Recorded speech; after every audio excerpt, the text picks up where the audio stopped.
Welcome to the 209th episode of the Jami Dulaney Plant-Based Wellness Podcast. My name is Jami Dulaney, and I'm your host. I'm a plant-based cardiologist and endurance athlete living in Southwest Florida. Welcome, and thanks for listening. This is a special Happy Mother's Day podcast. I wasn't going to do a podcast because I just put one up less than a week ago, and I thought, I'll take a break this week. And I just came back from my 8-mile morning run, and I said, you know what? I need to put a Mother's Day podcast up. So, happy Mother's Day, whether you're a mother of a human baby, a fur baby, maybe you're an aunt, maybe you just run a household, maybe you take care of a niece, maybe you take care of an elderly neighbor, but women function as mothers all the time. And yesterday in our nutrition class, we were kind of talking about some of the ways that, women have been duped over the years with regards to health care. Specifically with the advent of anti-anxiety medications in the 60s when women were entering the workforce, working outside of the home, but retaining all their other jobs as being, chief cook and bottle washer, taking care of the home, buying the groceries, taking care of the kids, running a household, perhaps running a family business as well as working outside the home. And the stress piled up and, people had a lot on their plates, and, the pharmaceutical industry's response was, well, let's just give them something to settle them down. And that was the advent of Valium, and one thing that led to another. And over the years, we've had diseases in women that were because of our frail nature, such as mitral valve prolapse, which was thought of as an hysterical condition where women had palpitations, and they could feel their heartbeat, and they would become anxious and have chest pain, and it was dubbed not really heart disease, at all. Migraines associated with interatrial septal defects, meaning a small hole between the top chambers of the heart. Women were subjected to procedures to close these holes that were fraught with complications and, not working. I can go on and on, hormonal replacement without any good reason other than to, help people with women with menopausal symptoms. So we've kind of been the brunt of the medical joke over the years, so to speak, or I guess people trying to help us, but not really looking to what the cause was. So I'm here to say Happy Mother's Day. I hope that you all have a great Sunday. Hope you get out and get some exercise in that you're doing for yourself. If you're making somebody else a meal, make it a heart-healthy, plant-based meal. I see all these ads on TV where, people are going to go out to dinner to celebrate mom. She doesn't have to cook, but yet we're going to make her a meal that's going to give her heart disease and indigestion and cause osteoporosis. So let's do something for mom that she would really like and that would really benefit her, like a home-cooked meal that's made plant-based without oil and plenty of vegetables. I was going through a magazine that I was given yesterday at our nutrition class by one of our people. People can take our nutrition class that aren't members of the practice, and so those people aren't true believers sometimes. They're learning about plant-based nutrition, but, they still have their other foot in the other camp, so to speak, and I was given a magazine called Eating Well that was debunking veganism and the first in plant-based nutrition. And one of the first things that they said was the World Health Organization, deeming beef or processed meat as a level 1 carcinogen was false, and that's not true at all. I brought that right up on my computer, and I'll intend to show the slides, but if you Google World Health Organization and processed meat, you'll see that it's a class 1 carcinogen. But I got this magazine, and the other thing that they looked at was, it's like, well, we're not going to talk about the animal agriculture, environmental aspects of eating animals. That, we'll save that for another day. And that's a big thing. It's not just being plant-based. It's actually being stewards of our environment, stewards of animals. We as mothers take care of everything. So, we're the ones that feed the dog and the cat, but, when you think about it, we're also the ones that most likely are to bring up veganism as far as taking care of the animals. So, that is a big role of being plant-based. You are helping to save animals, and particularly female cows, from a fate probably worse than death, and as well as the environment, and as well as helping to save the environment. So that was another thing in this magazine that was just biased from the front. But I will say that the magazine had a lot of interesting recipes in it, and ideas. All you have to do is take the oil and the cheese out of these things, and you can, have a pretty good meal. And I would encourage people to do that. Find a recipe or something that you like, and take the oil and the dairy out of it. Take the meat out of it. You can grill tofu or tempeh, or add beans in place, and do a really, really pretty meal. And this weekend, and most weekends, are a time to kind of think outside the box, do something a little bit different, take a little bit more time with presentation.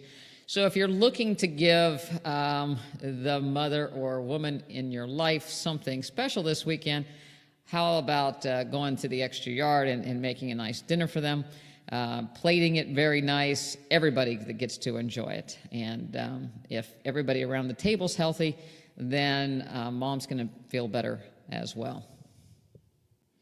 I said that I just came in from my 8-mile run this morning.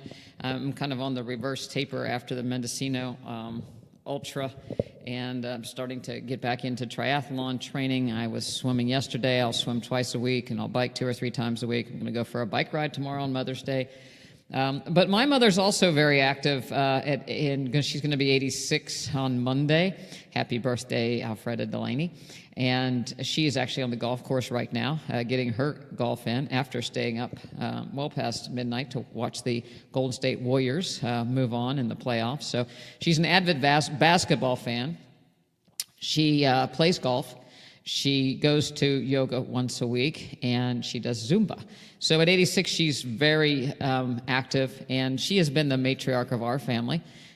She has always worked outside the home, really 2 jobs outside the home. When my dad was in business, she was his bookkeeper as well as a bookkeeper for an automobile agency. And we had a house and a cottage in the mountains, and she took care of both of those. She cooked all the meals for both of them, did all the grocery shopping. It was there was no cross-training in the Dulaney household. She did the women things, and my dad did the manly things.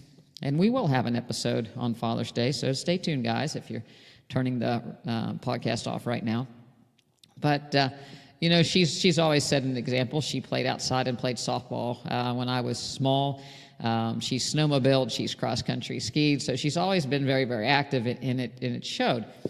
And obviously she's, plant-based now. And there's a lot of information that shows that, if you get outside and you exercise vigorously, you can turn back that aging clock. It doesn't have to be done with pharmaceuticals. And by exercising, you increase the mitochondria in your muscles. You process glucose better. You get rid of metabolic waste products better. And you're more likely to live without any joint pain, inflammation, and you won't age as quickly as the counterparts that are sedentary. So there's no age at which you should stop exercising and stop moving around. Most of your days should be moving instead of sitting. I'm not going to sit much longer at this podcast because it's going to be a short one, and I'll get on to going outside and working in the backyard garden in Florida this year. With the rain, the weeds and the grass grows very quickly. I still have tomatoes and peppers growing. We're starting to get a little bit of a flower garden going. Watching the fruit trees and the mangoes get a little bit bigger, and the papayas get a little bigger, and the guavas get a little bit bigger. So that's part of my weekend activity. I'll go ahead and give you a hint of what's going to be on our menu for tomorrow for Mother's Day. I am going to do a combination of fennel and beets, and I'm going to marinate them with thyme and a raspberry vinegar reduction. And I'm going to finish those on my little stovetop grill.